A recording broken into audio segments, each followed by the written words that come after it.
इसका तर्जुमा क्या है? आप फरमाते हैं इसका मतलब ये है कि जितनी कोई बंदा नेकी करे, अगर उसके मुताबिक नेकी कर दी जाए तो वो बदला होती है, और अगर थोड़ी बढ़ा के की जाए तो वो एहसान होती है।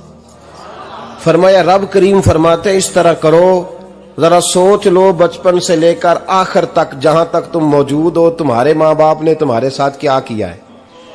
अगर उससे बढ़ा के करोगे तो इसका मतलब है तुमने एहसान किया है।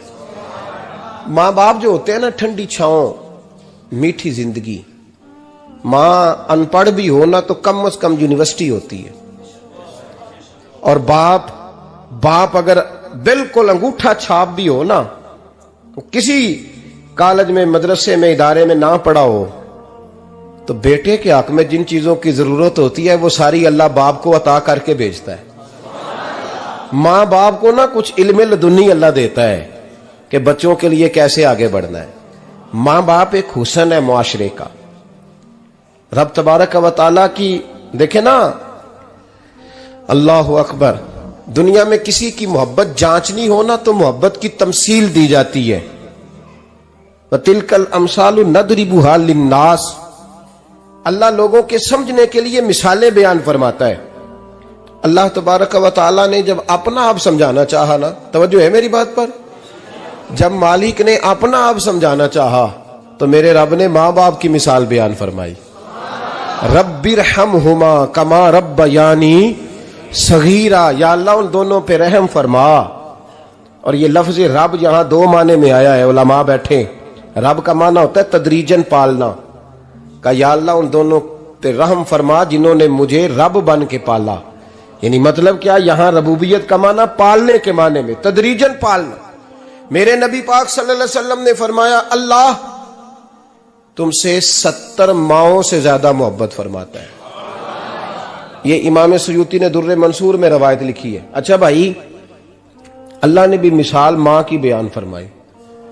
फरमाया घर जाके अपनी अम्मा को देख लो, अम्मा तुमसे कितना प्यार करती है। बस उस प्यार को तोलना शुरू कर तो 70 माओं से भी ज्यादा रब तुमसे मोहब्बत फरमाने वाला है। माँ के सीने में ना, देखे ना, एक बच्ची होती है बीए, वो उसने कर लिया, उसकी अम्मा रोज कहती है बेटे सवेरे उठा कर। सास के पास जाएगी तो वो कहेगी कि इसकी अम्मा ने सवेरे उठना सिखाया ही नहीं, और बेटी कहती है अम्मा जी दो जावांगी वेखी जाएगी। अच्छा, उसकी शादी हो गई, उसकी सास ने आहिस्ता आहिस्ता शिकवे शुरू कर दिए, खामन से कहने लगी तू इसको उठाता ही नहीं सवेरे। वो भी कहता है कमरे में जाके अम्मा शिकवा करती है तू उठती नहीं। और बच्ची लाडली थी, वो नहीं थी उठती टाइम पे। जिंदगी के 22 साल 23 साल वो सवेरे नहीं उठी, वक्त पे नहीं उठी, मिसाल दे रहा हूं। फिर उसी बेटी को अल्लाह ने एक बेटा अता कर दिया।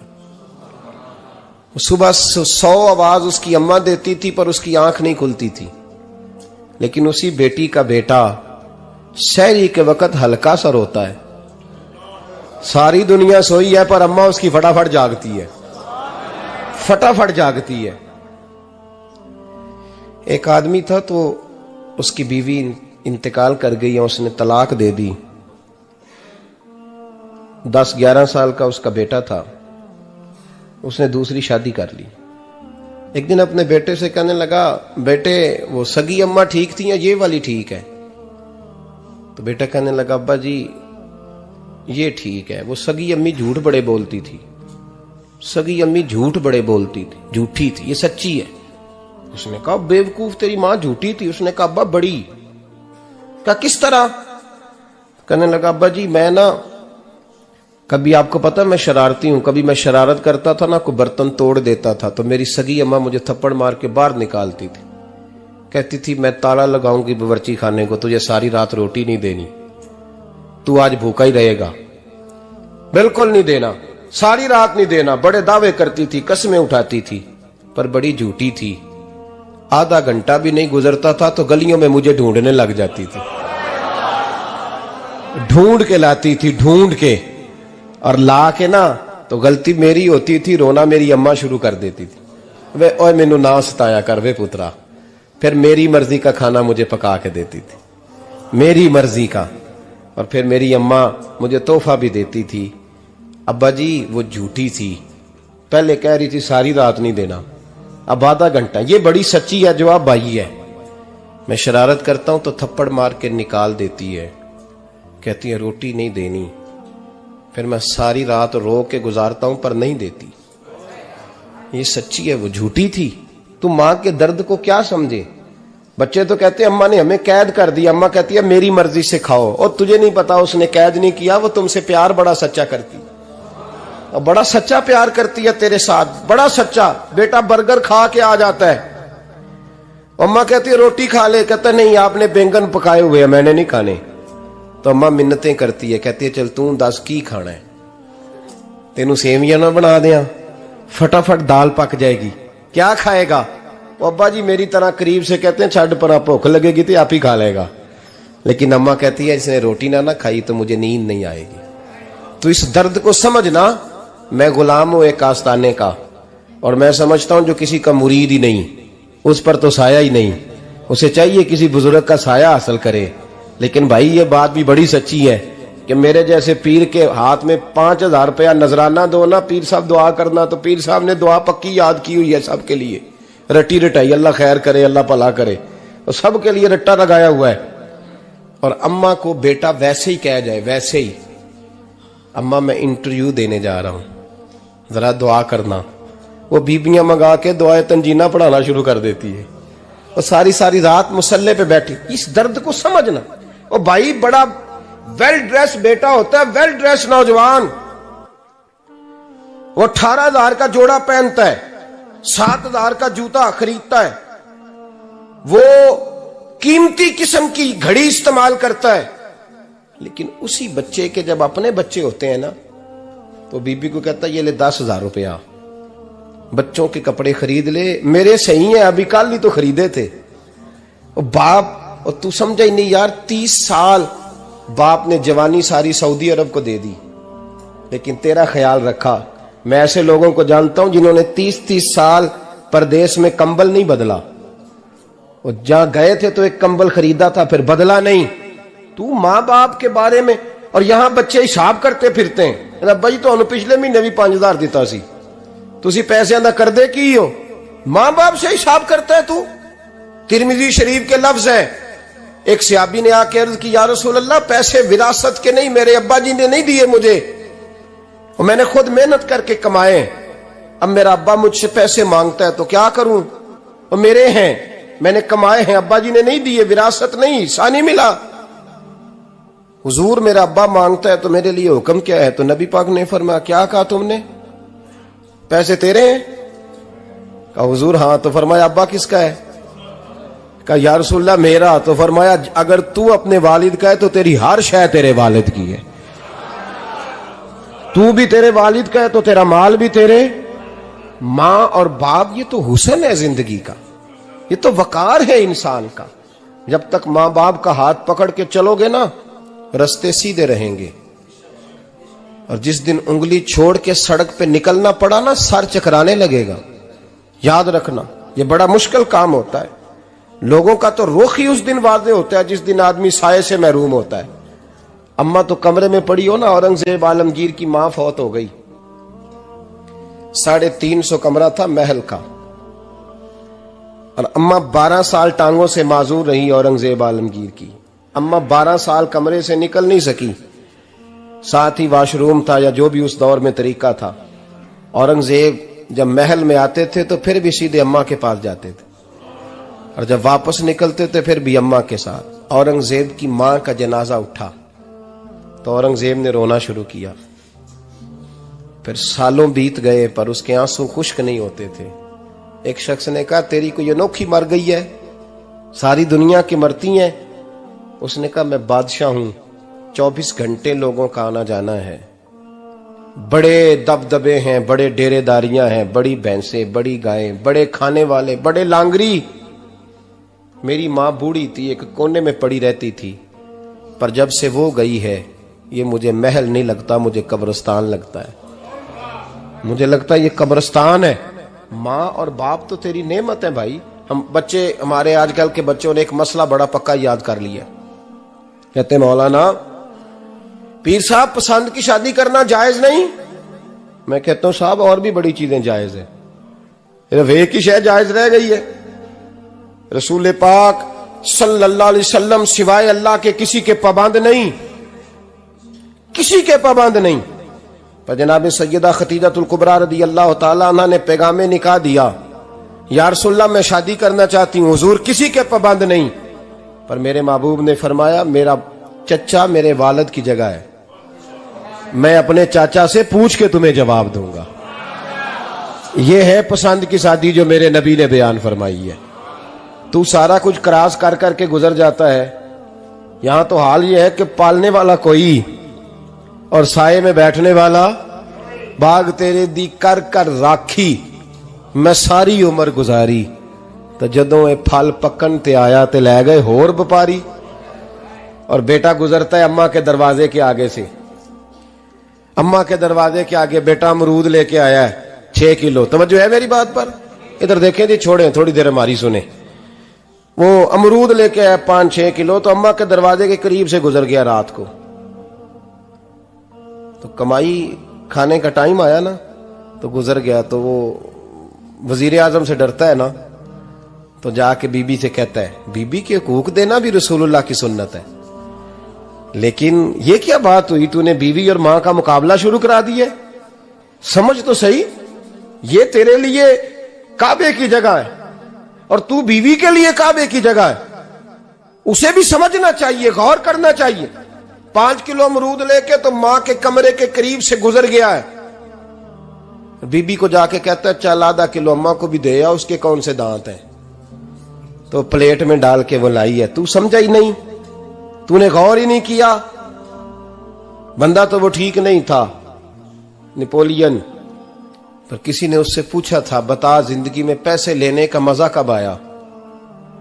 उसने कहा कि मुझे मजा तब आता था कि मैं अपनी सारी कमाई ला के अपनी अम्मा के हाथ पे रखता था, और फिर जब मैं अपनी माँ से थोड़ा थोड़ा खर्चा लेता था ना, थोड़ा थोड़ा, तवज्जो है मेरी बात पे? अम्मा जी 10 रुपए दे आजे, कहते जब मैं थोड़ा थोड़ा खर्चा लेता था ना, तो मुझे यूं लगता था जैसे मैं बादशाह वक्त के सामने खड़ा हूं और वो खजाने का मुंह खोल खोल के मुझे देता जा रहा है। तो इस जायके को समझ तो सही भाई, तो इसको समझ तो सही भाई। याद रखें और गौर करें, मां और बाप।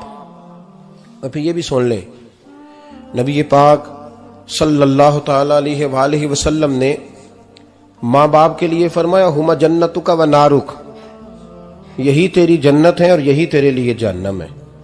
अगर ये राजी हो गए तो तेरे लिए जन्नत है, नाराज हो गए तो चाहे तू 100 पीर के मजार पे हाजिरी दे आ, लेकिन जब तक अब्बा राजी नहीं उतनी देर तक अल्लाह राजी।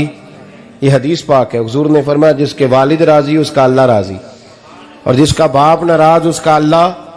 हाँ बेशक, अब ये हदीस है ना, तो सारे वली एक तरफ बैठ जाएं, कहें या अल्लाह बख्श दे मुरीद को, लेकिन अगर अब्बा कहे या अल्लाह ना माफ करना, तो अल्लाह उन औलिया की नहीं मानता, वालिद की मानता है। इसलिए बुल्ले शाह आसमानी उड्डियां पढ़ना है, जेड़ा घर बैठा उन्होंने पढ़िया ही नहीं। भाई याद रखो, माँ बाप से प्यार करो, इनकी खिदमत करो, इनके पास बैठा करो, और माँ बाप को टाइम दें, वक़्त दें, चंद घड़ियां उनके पास बैठें।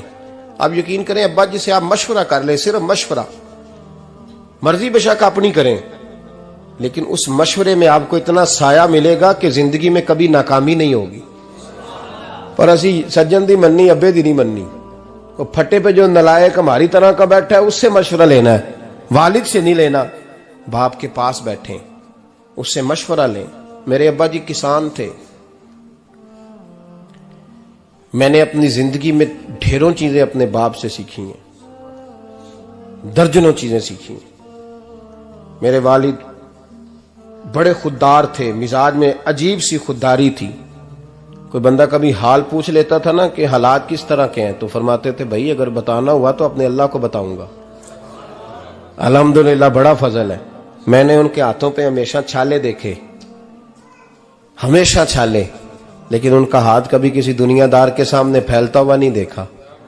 लोग मुझे कहते हैं आप किस पीर साहब के साहबजादे हैं, तो मैं कहता हूं मैं उस पीर का साहबजादा हूं जिसने मेहनत करके हलाल की कमाई खाई सारी जिंदगी। ये लोग पीर नहीं होते, ये मुर्शिद नहीं होते, और मैंने दर्जनों चीजें सीखी उनसे। तो सीखने तो बैठ, तुझे हजारों चीजें मिलेंगी। भाई अपनी जिंदगी में माँ बाप की तरफ देखो, सबसे जरूरी काम है इन्हें वक्त दो। अम्मा के ओ भाई बड़ा मुश्किल है दुनियादारों से तारीफ कराना, ते अम्मा दे कोल ते एवं 2 मिनट राती बईए ना आखी अम्मा पैर कटे ना रजाई जो तेरे घुट छड़ा, ते अम्मा कहती जा मेरा पुत्र थकिया आया तू सो जाके, मैं कदों काम लगी सा, मैं कदों हल वान डई सा, जा सो जा जाके। बस ये कार्रवाई है, तूने 2 मिनट के लिए कह दिया, सवेरे पूरे मोहल्ले में तेरी अम्मा कहेगी अल्लाह मेरे पुत्र वर्गा पुत्र सारिਆਂ ਨੂੰ दे।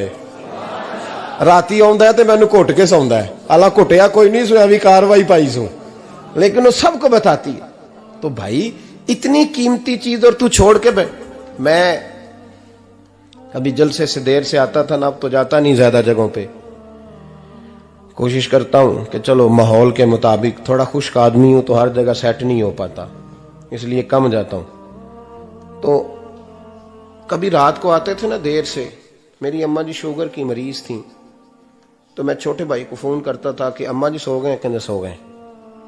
मैं कहता था कि तू ना इस तरह कर, नीचे आ जा, 2 बज गए, वो शुगर की मरीज है, आंख खुल जाए ना तो दोबारा लगती नहीं बुजुर्गों की, तो तू दरवाजा खोल दे, अंदर दस्तक दी तो दिक्कत होगी।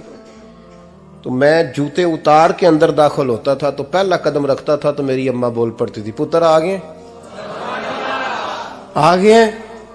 ओ भाई तू इस दर्द को समझना, कोई तुझे मिलेगा, कोई मिलेगा तुझे ऐसा। अब मैं दूर दराज भी चला जाता हूं, उनकी जिंदगी में नहीं जा पाया, कहते हमने नहीं जाना, घर में रहना है, इस कैफ को समझ ले, इस दौलत के करीब हो जा। हजरत अबू हुरैरा रदी अल्लाह ताला अन्हु फरमाते हैं मेरी अम्मा बूढ़ी थी, मैं उनकी खिदमत करता था। बाप की खिदमत और माँ की खिदमत सबके हिस्से में नहीं आती, ये रब जिसे महबूब रखता है उसे ये मौके अता करता है। खुश नसीब है जिसे बूढ़ा बाप मिले और वो नौकरी करे, खुश किस्मत है जिसको बीमार माँ मिले और वो नौकरी करे। हजरत अबू हुरैरा फरमाते मेरी अम्मा बूढ़ी थी, तो उनका मैदा कमजोर हो गया था, तो मैं उठा के पखाना पेशाब करता था तो कई दफा मेरे ऊपर कर देती थी। ये हजरत इब्न जौजी अलैहि रहमान ने इसको लिखा है, फरमाते हैं मेरे दिल में ख्याल आता था कि मैं बड़ा खिदमत गुजार हूं अपनी माँ का। एक दिन मैं हजरत उमर के पास बैठा था उनके दौरे खिलाफत में, तो एक शख्स आ गया। उस शख्स ने आकर के कहा कि हजरत उमर से हुजूर एक मसला पूछना है। फरमाया पूछो।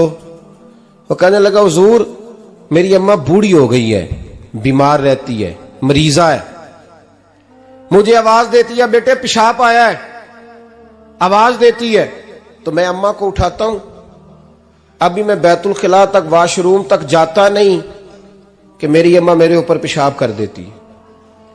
हजरत उमर से कहने लगा हुजूर बचपन में मैं अम्मा पे पेशाब करता था, अब अम्मा मेरे ऊपर कर देती है तो हक अदा हो गया ना। हजरत अबू हुरैरा कहते हैं जब उसने सवाल पूछा तो मेरे भी कान खड़े हो गए। मैंने कहा ये तो मेरे वाला मसला पूछ रहा है, मेरे वाला मसला पूछ रहा है। मेरे पास एक दोस्त जुमा पढ़ने आते हैं बड़ी दूर से, मुझे कहने लगे हजरत साहब जदों भी मैं आउना ना तुसी मेरी ही गल छेड़ देंदे हो, वो जो बात होती है ना बिल्कुल मेरी ही होती है। मैंने कहा नहीं यार जो मैं कर रहा होता हूं वो मेरी भी होती है, वो सारे मुआशरे की होती है। हमें लगता है कि मेरी हो रही है, हालांकि वो बात हमारी सबकी मुश्तरका होती है। सुन ले और याद रख लें। हजरत अबू हुरैरा फरमाते मेरे कान खड़े हो गए। मैंने कहा इसने तो मेरी बात पूछनी शुरू कर दी। हजरत फारूक आजम से कहने लगा हुजूर बचपन में मैं अम्मा पे पेशाब करता था, वो मेरे ऊपर कर देती है तो हक अदा हो गया। हजरत उमर कहने लगे नहीं कोई नहीं हुआ। उसने कहा हुजूर मुझे समझाएं, वो सारे काम जो मैं अम्मा के साथ करता था अम्मा मेरे साथ करती है तो क्यों नहीं हुआ। हजरत उमर कहने लगे भाई पेशाब तो तू भी अम्मा पे करता था और अम्मा भी तेरे ऊपर करती है, पर तेरी और तेरी मां की सोच में बड़ा फर्क है।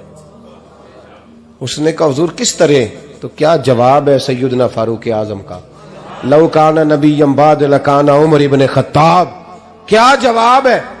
हजरत उमर फरमाने लगे तेरी और तेरी मां की सोच में बड़ा फर्क है। कहा हुजूर किस तरह। फरमाया जब तेरी अम्मा तेरे ऊपर पेशाब करती है ना तो तू दुआ करता है कि या अल्लाह बूढ़ी हो गई है इसे पर्दा दे दे, और जब तू अपनी अम्मा पे पेशाब करता था तो वो दुआ करती थी या अल्लाह मेरे लाल को लंबी जिंदगी अता फरमा। फरमाया ये तेरा और उसका फर्क है, तू पर्दे की दुआएं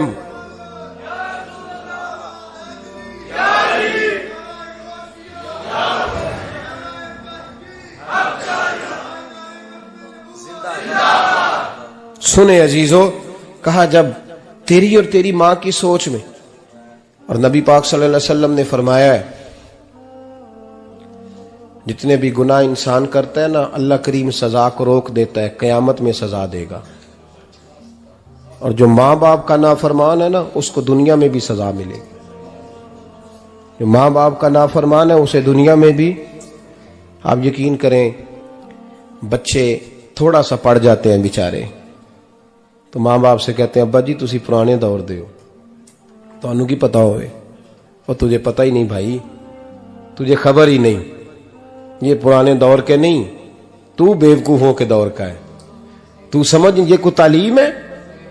अकबर अलाहाबादी ने कहा था हम ऐसी लाखों किताबें काबिले जब्ती समझते हैं, जब्त करने को दिल करता है, हम ऐसी लाखों किताबें काबिले जब्ती समझते हैं जिनको पढ़ के बेटे बाप को खबती समझते हैं।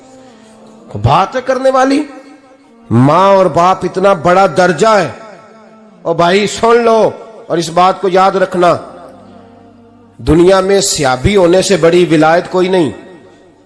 सारे वली गौस कुतुब अब्दाल मिलके भी सियाबी के कदमों की खाक तक को नहीं पहुंच सकते, लेकिन हजरत अवैसे करनी सियाबी नहीं बन सके सिर्फ अपनी अम्मा की वजह से, पीछे रहे। महबूब ने फरमाया तू वहां रह के मां की नौकरी कर, तेरा नबी तुझसे राजी है। इतना बड़ा काम उन्होंने छोड़ दिया, हुजूर की जाहिरी जियारत नहीं कर पाए, और तू कहता है मैं फलाने पीर साहब के आस्थाने पे होता हूं, अम्मा बड़े भाई के पास होती है, मैं जाता हूं तंजीमों के साथ, जमातों के साथ, और अम्मा फलाने के साथ। ये कैसी बात हुई? ये किस तरह का मसला हुआ? जो तेरी ड्यूटी है उस ड्यूटी को पहले अदा कर, नौकरी को पहले कर, फराइज का अदायगी पहले कर। तू फर्ज छोड़ के नफल के पीछे जा रहा है, इस काम को पहले सर अंजाम दे। मेरे नबी पाक सल्लल्लाहु अलैहि वसल्लम ने फरमाया वालिदैन के नाफरमान को दुनिया में सजा मिलती। हजरत मालिक बिन दिनार रहमतुल्लाह ताला अलैह फरमाते मुझे अल्लाह ने 60 हज करने की तौफीक अता फरमाई। कितने? बोल के बताएं। जिस बंदे के पास इतने पैसे हों कि हज पे जा सके, आ सके, और जितने दिन रहना है घर वालों को खर्चा दे सके, उस पर हज करना फर्ज है। पता है आपको, उस पर हज करना। इसलिए बयान कर रहा हूं कि हज की दरखास्तें जा रही हैं। हम पता क्या कहते हैं? हम कहते हैं बच्चे बड़े होंगे, शादी करूंगा फिर जाऊंगा। ये किसने फतवा दिया है? ये किससे आपने पूछा है? वो जब बड़े होंगे उनकी शादी की चीज उस वक्त आप पे फर्ज होगी।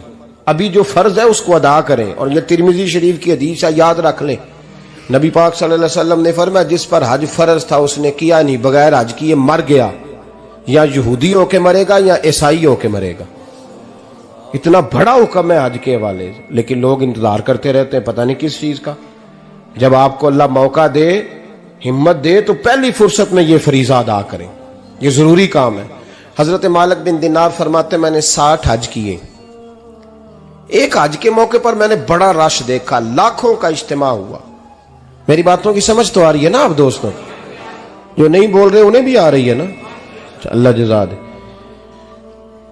कहते लाखों का मजमा था, तो मेरे दिल में ख्याल आया, मैंने कहा अल्लाह इतने लोग आए हैं, इनका हज कबूल भी हुआ है कि नहीं? फरमाते मैं सोच रहा था तो रात को ना ख्वाब में मैंने किसी कहने वाले को कहते हुए सुना कि सबका कबूल हो गया है। बल्ख का रहने वाला मोहम्मद बिन हारून बल्खी है, उसका हज कबूल नहीं हुआ। फरमाते हैं शहरों के अलग-अलग खैमे लगते थे। अब भी आप हज करने जाएं तो पाकिस्तानियों की रिहायशें अलग होती हैं, इंडियन की अलग, बांग्लादेश के अलग, मिस्री, यमनी, सब लोग अलग-अलग रिहायशें होती, झंडे लगे होते हैं मुल्कों के। कहते मैंने सवेरे उठ के ढूंढना शुरू कर दिया, ढूंढता हूं वो बंदा मिले। कहते जहां बल्ख शहर के लोग रहते थे वहां चला गया, तो मैंने लोगों से पूछा तुम में मोहम्मद बिन हारून बल्खी कौन है?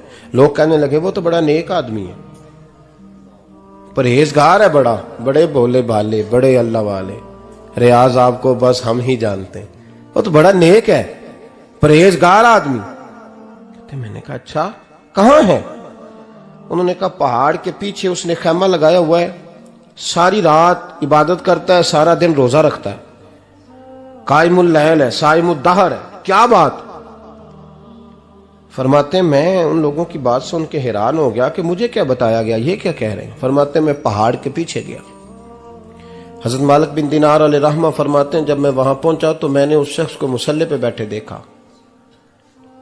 कसरत इबादत के आसार उसके वजूद पर नजर आ रहे थे। सीधा बाजू उसका कटा हुआ था।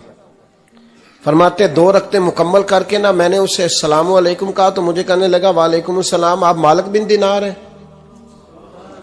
मैंने कहा बड़ी इसकी फिरासत है। फरमाते फिर उसने ठंडी सांस ली, कहने लगा आपको ख्वाब आई होगी कि मेरा हज कबूल नहीं हुआ। फरमाते हैं मुझ पर और बिजली गिरी कि क्या कह रहा। फरमाते मैंने कहा यार लोग भी तेरी तारीफ कर रहे हैं और तेरी बसीरत भी बड़ी है, तो ये माजरा क्या है। कहने लगा आप ना पूछें। ये कह के उसने रोना शुरू किया, देर तक रोता रहा। मैंने कहा नहीं यार तू बता। कहने लगा नहीं आप ना पूछें, आप नाराज होंगे। मैंने कहा मैं नहीं होता, तू बोल ना। कहने लगा हुजूर 24 साल हो गए मुझे हज करते हुए, 24वां हज है मेरा, और हर साल कोई अल्लाह का वली आके बताता है कि जा चला जा तेरा कोई नहीं कबूल हुआ। बेपरवाही वेख सज्जन दी जिथे किसे दी पेश ना जावे, उन्हें ताजा वाले दर दर रोले ते मंगते तख्त बिठावे। आजम किसे नु कारा मिलदा ही कोई काबे खाली आवे। कहते हैं उसने मुझे कहा हुजूर 24वां हज है, हर साल कोई बताता है। मैंने कहा तेरी गलती। कहने लगा मैं अपनी मां का नाफरमान। मैंने कहा वाकया क्या हुआ। कहने लगा हजरत अल्लाह ने मुझे दौलत दी, माल दिया, जमीनें दी, तो मैं अय्याश हो गया। आप यकीन करें अल्लाह लोगों को माल देता है तो वो समझते हैं मेरी चालाकी से आया है, मैं तेज बड़ा था इसलिए आया है। नाफरमान होते हैं। लेकिन जो रब लेना जानता है, देना जानता है, वो लेना भी। वारस शाह मान करी ना वारसा दा, रब बेवारसा करके मार दई। लोग बड़े स्मार्ट बन जाते हैं, उनकी गुफ्तगू में बड़ा तकब्बुर होता है, उनके निगाहों के अंदाज में बड़े, वो कहते हैं ओहो सब लोग बेवकूफ है, सिर्फ मैं सियाना हूं, काम जो सही चल रहा है। ओ भाई 1 मिनट लगता है इंसान को बादशाह से फकीर होने में। एक इमाम मालिक रहमतुल्लाह अलैह बैठे थे तो हारून रशीद आपसे कहने लगा इमाम अबू मालिक से, हजरत बताएं इस वक्त अल्लाह क्या कर रहा है। आप फरमाने लगे यार तू बड़े मोटे दिमाग का है, किस तरह के सवाल पूछता है। बादशाह था ना, कहा नहीं आप बताएं। तो इमाम मालिक फरमाने लगे तू तख्त पे बैठ के सवाल पूछता रहता है और मैं नीचे बैठ के जवाब देता रहता हूं, नीचे आ फिर बताता हूं। उसने कहा जनाब बताएं। फरमाने लगे तू सवाली है ना, तो तू नीचे बैठ और मैं ऊपर बैठता हूं। कहा जनाब आ जाए। हारून रशीद नीचे आ गया, इमाम मालिक तख्त पे बैठ गए। फरमाने लगे अब बता क्या पूछ रहा था। कहने लगा हुजूर पूछा था अल्लाह इस वक्त क्या कर रहा है। फरमाने लगे रब इस वक्त तुझे समझा रहा है कि इस तख्त पे तकब्बुर न करना, 1 मिनट लगता है मैं तुझे उठा के मालिक को बिठा दिया करता हूं, ये तुझे समझा रहा है, लिहाजा इस समझ पे कायम रहना, तकब्बुर न करना, 1 ही तो मिनट लगता है, ये तुझे समझा रहा है। तो वो शख्स कहने लगा मोहम्मद बिन हारून बल्खी इमाम मालिक बिन दिनार से कि हुजूर बड़ी दौलत थी तो मैं अय्याश हो गया था। रमजान का महीना था, अम्मा तंदूर में रोटियां लगा रही थी, मैं शराब पी के घर आ गया।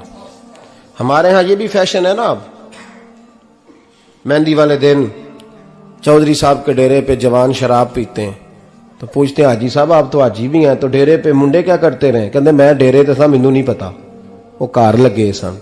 हाजी साहब आपको सारा पता है और अल्लाह आपसे पूछ लेगा। यहां तो कोई आदमी चुप कर जाएगा आपके किलों की वजह से, लेकिन अर्श के मालिक को भी तो जवाब देना है कि नहीं। क्या तरीका है देखे ना, कुल वाले दिन महफिल और मेहंदी वाले दिन अल्लाह से सिर्फ दुखों का रिश्ता है, रसूलुल्लाह से सिर्फ गमों का रिश्ता है।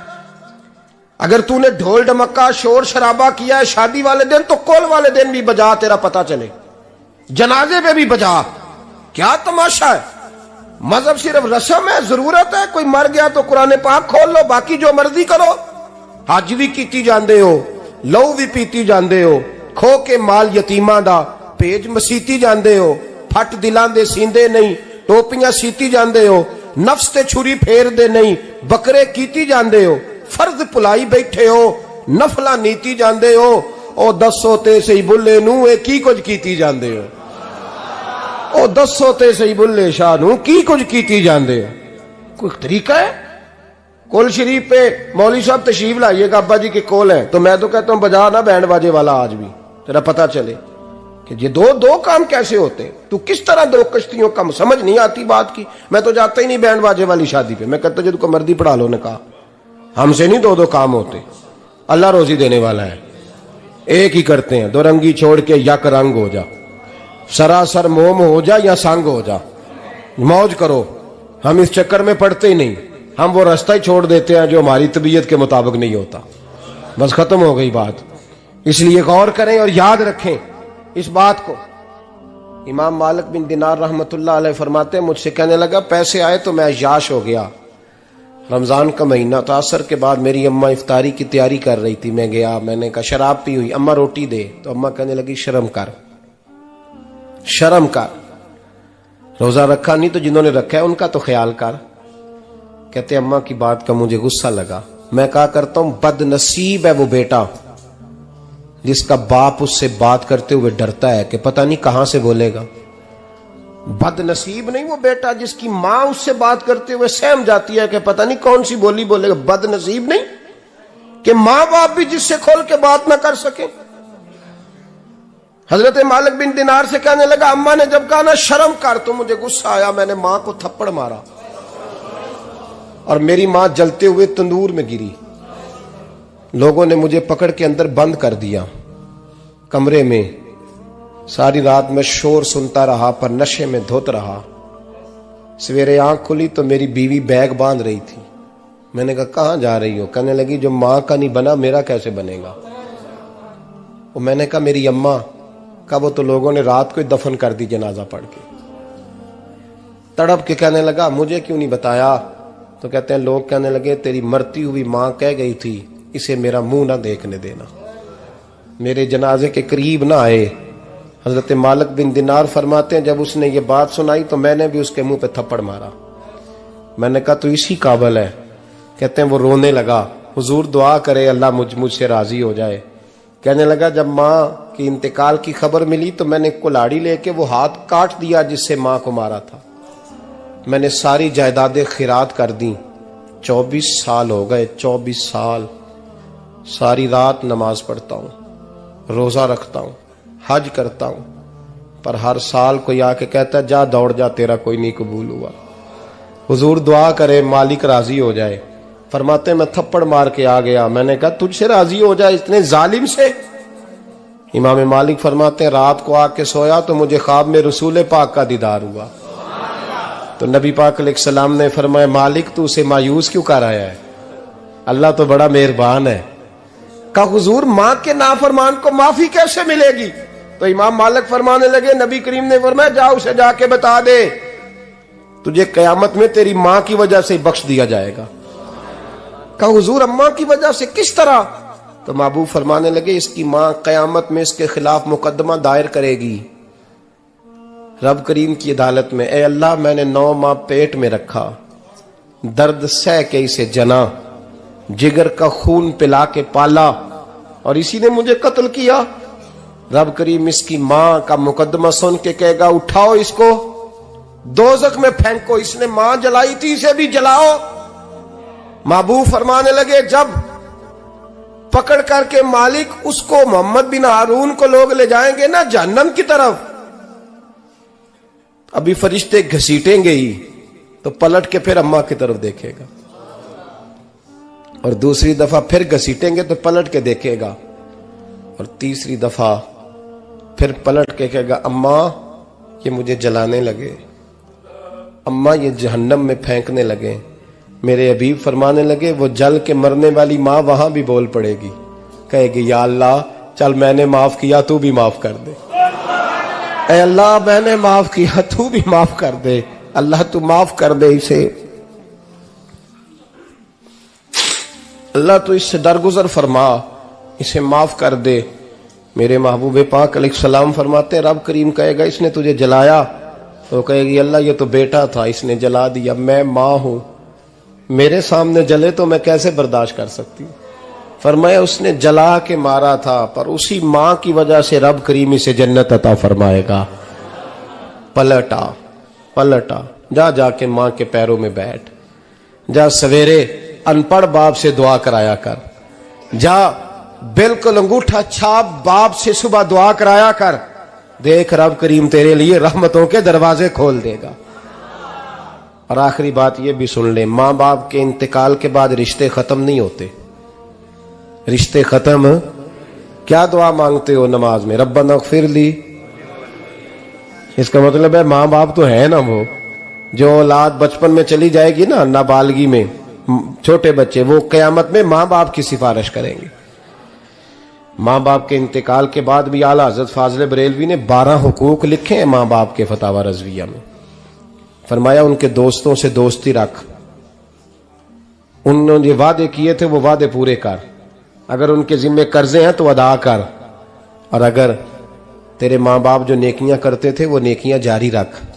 और इमाम जलालुद्दीन सुयूती ने शरह सुदूर में लिखा है, जमीन पे रह के गलत काम ना करना, वरना फरिश्ते कब्र में जाके तेरे माँ बाप को कहेंगे तो कितनी बुरी औलाद पैदा करके आया। और फरमाया तो दुनिया में रह के अच्छे काम कर, चाहे दुआ मांग चाहे ना मांग, फरिश्ते कब्र में जाके कहेंगे क्या बात है तुम्हारे बेटे की, कैसा लाल पैदा किया है, दुनिया खैर से भर दी है। और भाई मुझसे कोई बंदा पूछे ना कि माँ बाप को इसाले सवाब का सबसे बेहतरीन तरीका, तो मैं कहता हूं बेटे नमाजी हो जाओ। क्या कर, ताकि हर नमाज की आखिरी रकत में तो कहे रब्बना इग़फिरली। नमाज अल्लाह की, जिक्र माँ बाप का अल्लाह ने रख दिया है, रब्बना इग़फिरली हर नमाज की हर आखिरी रकत में खत्म शरीफ पढ़ा जाएगा। और नमाज के अंदर पढ़ेंगे इंशाअल्लाह ताला, पढ़ेंगे नमाज इंशाअल्लाह, वादा नहीं करा रहा। दाढ़ी किसकी सुन्नत है? नहीं, जिन्हें नहीं रखी हो बोलो, जिन्हें रखी हो तो बोलन डाया ने। किसकी सुन्नत है? तो सरकार के गुलामों ने रखनी है, किसी और ने रखनी है? गुलाम कहते हैं अभी हम नेक ही नहीं, नेक होंगे तो रखेंगे। वो खुदा के बंदो, नेक तो सारी जिंदगी बंदा नहीं होता। कभी किसी ने दावा किया है वली गौस कुतुब ने कि अब मैं बिल्कुल गुनाह नहीं करता, मैं पाक साफ हो गया हूं? किया है कभी? ये शैतान का वसवसा है। दाढ़ी हुजूर की सुन्नत है, और रखो तो नबी पाक की मर्जी के रखो, पूरी मुट्ठी रखो, अपनी मर्जी की ना रखो। जितनी मुझे अच्छी लगती है उतनी मैंने रख ली। एक मुट्ठी दाढ़ी रखें, सारी दुनिया की ट्रेनें गुजरती हैं तो गुजर जाएं, नमाज का वक्त नहीं गुजरना चाहिए। बस खत्म हो गई बात। दुनिया तो चंद रोज है, ओ पईयां देश दियां कबरां जिन्हां ते फुल पे, उधरों कोई नहीं जी आमदा ते इधरों लखां गए। नमाज सबसे पहले, इसलिए कि रब रसूल के बगैर हमारा गुजारा ही नहीं, गुजारा ही नहीं। नमाज, कुरान पाक और दुरूद सलाम, ये कज़ा होना ही नहीं चाहिए, जो मर्जी हो जाए। और साथ साथ सुन्नत और शरीयत का लिहाज करना सीखें। और मेरी अपील ये है, हर इमारत पे गुलाफ नहीं चढ़ता, सिर्फ खाना काबा पे चढ़ता है। हर किताब का गुलाफ नहीं होता, सिर्फ कुरान पाक का होता है। हर बीबी का पर्दा नहीं होता, सिर्फ मुसलमान औरत का होता है। जो चीजें पर्दों में होती हैं ना, वो मुकद्दस होती हैं। और भाई टाफी से भी रैपर उतार दो तो मक्खियां बैठने लगती हैं। तो जो बीबी पे पर्दा होगी उस पे बुरी नजरें नहीं जमेंगी। ड्यूटी है आपकी, बेटियों को पर्दा कराएं, बहनों को पर्दा कराएं, माँ बाप माओं को गुजारिश करें। पर्दा हुस्न है मुसलमान का। जिस घर में पर्दा रहता है उस घर में अल्लाह के फरिश्ते रहमत नाज़िल फरमाते हैं। ये कोई फैशन, कोई तरीका, कोई मतलब ही नहीं इन चीजों का। बापर्दा करें अपने घरों को। दुआ करता हूँ अल्लाह तबारक व तआला मेरी इस हाजिरी को कबूल फरमाए। अल्लाह आप सबका आना कबूल फरमाए। और जो कुछ मैंने कहा अल्लाह तबारक व तआला हमारे दिलों में, हमारी रूहों में इस जज्बे को जागुज़ी फरमाए। आखिर दावाना अल्लाह सलामत रखे। अब काफी नहीं हो गया काम? मैं तकरीर भी इतनी करता हूँ 35-40 मिनट की, यहां तो कुछ ज्यादा हो गई है मेरा ख्याल है। तो थोड़ी बात करने की कोशिश किया करता हूँ। चलो मेरी राय ये है कि खुराक थोड़ी हो तो हजम जल्दी हो जाती है। अरसलान साहब से मैंने कहा मेरा खाना ना पकाना। मेरा मौक़िफ़ ये है कि महफ़िलें सस्ती करनी चाहिए ताकि ज्यादा होनी शुरू हो जाए। महंगी बड़ी है, इसलिए मैं दस ज्यादा माड़ा बंदा ते हाथ ही नहीं ना पाता। तो मैं कहा करता हूं कि कम से कम खर्चा हो। हमारे करोड़ों रुपया सालाना लगता है महफिलों पे, अगर अरबों कह दूं तो फिर भी बात गलत, लेकिन उसका रिजल्ट हमें उस तरह का नहीं मिलता जिस तरह का मिलना चाहिए। देखें ना, आपने अजमत वालदैन पे प्रोग्राम किया, मेरी राय यह है कि हुकूक ज़ौजैन पे भी होना चाहिए, और शादी से पहले हर बच्चे को मियाँ बीवी के हुकूक का पता होना चाहिए। बाद में 3 तलाकें दे के आ जाते हैं, कहते हैं मैंने पता ही नहीं सी। तो अगर पहले पता कर लेंगे तो ये तमाशा नहीं लगेगा, लेकिन ये काम होता नहीं। बहन भाइयों के हुकूक पर बात होनी चाहिए, ये बड़े जरूरी काम है, और ये भी सारा मेरे नबी पाक का मिलाद ही है, इसलिए कि ये बातें मुस्तफ़ा ने सिखाई हैं हमें सल्लल्लाहु। एक बात कही हजरत ने, मैं अर्ज कर देता हूं। मुहद्दिस इब्न जौजी रहमतुल्लाह अलैह एक बुजुर्ग के बारे में फरमाते हैं, वो कहते हैं कि बाज लोगों ने तो उनका अपना नाम लिखा है, और बाज जगह पे एक और बुजुर्ग का जिक्र है, और बयान रवायत हजरत मुहद्दिस इब्न जौजी फरमाते हैं। वो कहते हैं कि मैं घर में कोई काम कराना था, काम होते हैं ना छोटे मोटे घर में, तो फरमाते हैं मैं मजदूर लेने गया बगदाद में। चौकों पे मजदूर सारी उम्र का मजदूर ही है ना बेचारा। अमीर तो अमीरतर होता जा रहा है और गरीब गरीबतर हो रहा है। हमारे तो पीर भी लोगों को कह रहे हैं फकीर हो जाओ, खुद अमीर होते जाते, खुद रोज बरोज अमीर हो रहे हैं, दुनिया को कह रहे हैं फकीर हो जाओ। तुम भी तो थोड़ा फकर इख्तियार करो ना भाई, जो दर्ज दे रहे हो। इल्ला माशाअल्लाह, सबकी बात नहीं करता। फरमाते हैं कि मैं ना मजदूर लेने गया, बगदाद के चौक में मजदूर बैठे होते थे, तो मेरी उन मजदूरों में से ना एक नौजवान बच्चे पे नजर पड़ी। बड़ा कमजोर सा वजूद था, लेकिन चेहरे पर इबादत का निशान था, माथा बताता था कि नमाज का बड़ा ख्याल रखता है। मैं उसके करीब गया, चेहरे भी बड़ा कुछ बताते हैं ना, चेहरों में भी बड़ी रानाई होती है।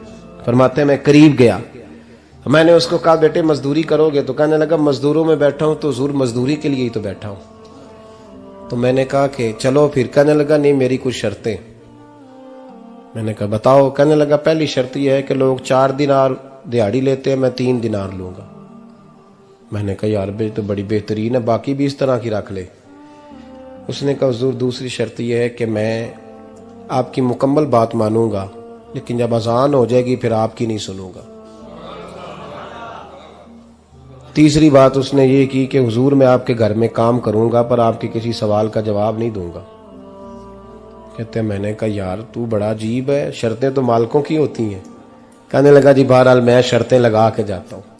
फरमाते हैं मैं उसे घर ले आया, काम मैंने उसको बताया, तो जो काम मजदूर सारे दिन में करता है ना उसने 2 घंटे में कर दिया। हमारे मजदूर सिगरेट पीने में भी तो आधा घंटा लगाते हैं ना, वो चाय पीने जाएं तो पौना घंटा वहां। उनको भी तो दयानतदारी करनी चाहिए कि नहीं करनी चाहिए? ने मुआहदा किया है ना जी, तो पूरा उतरना चाहिए ना। कहते 2 घंटे में। अब काम जब बंदा शुरू कराता है तो काम और निकल आता है। कहते काम मैंने उसको और बता दिया, वो करने लगा। उसने मिट्टी निकाल के रखी थी बाहर रास्ते में, तो अजान हो गई जोर की। उसने वहीं कुदाल छोड़ी कई और चलने लगा। तो मेरा बेटा कहने लगा इसको जरा बराबर कर दो। कहने लगा चुप कर जा, तेरे बाप से बात हुई थी, जब अजान होती है तो मैं किसी और की नहीं सुनता, सिर्फ अल्लाह रसूल की सुनता हूं। कहते हो मस्जिद चला गया, नमाज पढ़ के आया तो दोपहर का वक्त था। मेरी बीबी कहने लगी इसको को खाना खा ले। कहते हमने कहा खाना खा लो, तो कहने लगा मैंने रोजा रखा हुआ, रमजान भी नहीं था, नफली रोजा रखा हुआ। फरमाते हैं शाम हुई, मैंने 3 दिनार दिए, तो मैंने कहा तेरा नाम क्या है? कहने लगा मैंने आपसे कहा था मैं किसी सवाल का जवाब नहीं दूंगा। तो वो चला गया। अगले दिन मैं फिर लेने गया उसे, काम कुछ और निकल आए, तो लोगों ने बताया वो सिर्फ हफ्ते वाले दिन आता है। मैंने कहा क्यों? कहने लगे जी वो कहता है मेरा हफ्ते का खर्चा 3 दिनार है, जब 3 दिनार कमा लेता हूं तो बाकी सारा टाइम अल्लाह रसूल की जिक्र में गुजार दिया करता हूं। फरमाते हैं जी अगले हफ्ते मैं फिर लेने गया, मैंने पूरा हफ्ता इंतजार किया कि काम उसी से कराना है। मैं जब गया तो मैंने कहा चलो। कहने लगा मेरी शर्तें याद है ना? और मैंने कहा याद है भाई साथ चल। फरमाते हैं काम कराया, 2-3 हफ्ते वो आता रहा। एक हफ्ते में गया तो लोगों ने कहा हुजूर आज नहीं आया। क्यों? कहने लगे बीमार हो गए। कहाँ घर है? कहने लगे बगदाद के कब्रिस्तान के पीछे जो कच्ची आबादी है उसमें रहता है। फरमाते मैं गया, दरवाजे पे दस्तक दी तो कहने लगा हुजूर आप हैं? दरवाजा खुला है, आ जाइए। फरमाते मैं अंदर गया तो मैंने कहा तुम्हें कैसे पता चला मैं आया हूं? कहने लगा हुजूर अल्लाह वाले हो, आप नहीं आना था, वरना अमीर तो गरीबों का पता लेने कोई नहीं आते। कहते मैं करीब गया तो कहने लगा मैं आपका इंतजार कर रहा था, तेज बुखार है, तप रहा। जेब से कुछ पैसे निकाले, कहने लगा ये पैसे रख लें। एक अंगूठी निकाली,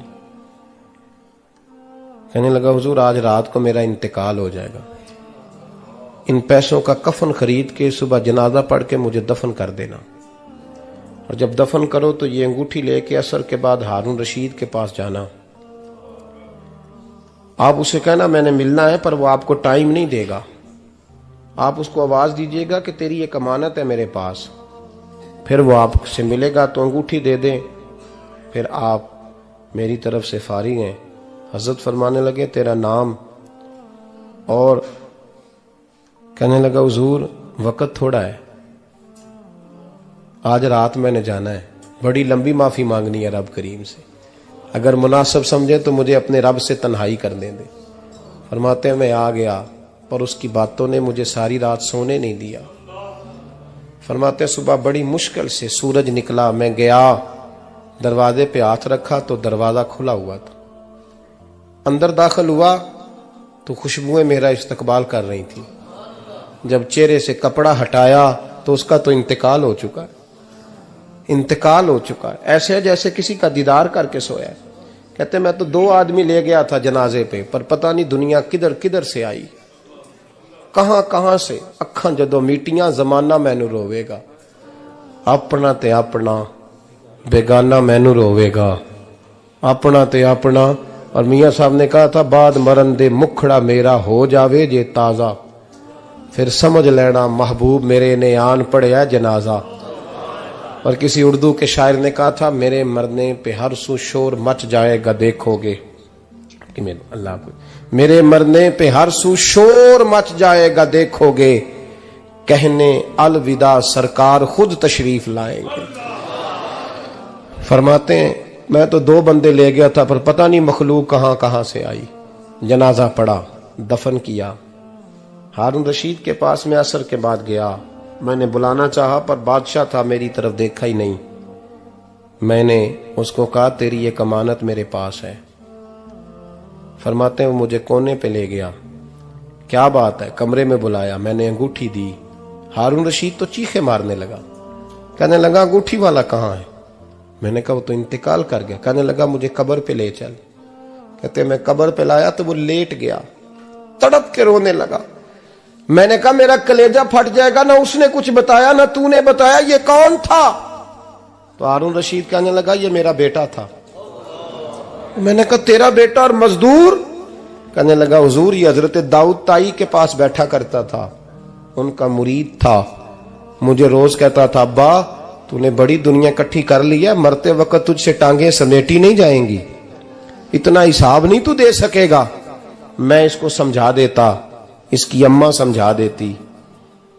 ये रोज हमें कहता छोड़ दो आ जाओ अल्लाह रसूल की बारगाह में झुक जाएं, हम समझ। एक दिन ये चला गया, कहने लगा फिर तुम्हारा रास्ता और है और मेरा रास्ता और है। ये सोने की अंगूठी गलती से इसके पास रह गई थी, गलती से हीरे की अंगूठी चली गई। कहने लगा देखो मेरे बेटे ने आज वो भी वापस कर दी है। फिर तड़प के कहने लगा हारून रशीद था तो ये मेरा बेटा, पर मेरा मुर्शद निकला, मेरा पीर निकला। भाई जिंदगी तो बड़ी थोड़ी है ना। बाबा साहब ने कहा था उठ फरीदा सुत्या, और दाढ़ी आ गया ही पूर, अग्गा नेड़े आ गया ही, पिछा रह गया ही दूर। उठ फरीदा सुत्या खलकत वेखन जा, मते कोई मिल जाई बख्शिया ते तू भी बख्शिया जा। उठ फरीदा सुत्या झाड़ू दे मसीत, तू सुते रब जागदा तेरी डाडे नाल परीत। मेरा रब हमें भी अपनी बारगाह में कबूल फरमाए। आखिर दावाना अनिल हम्दुलिल्लाह। बड़ी नमाज ते रियाज ना सिखिया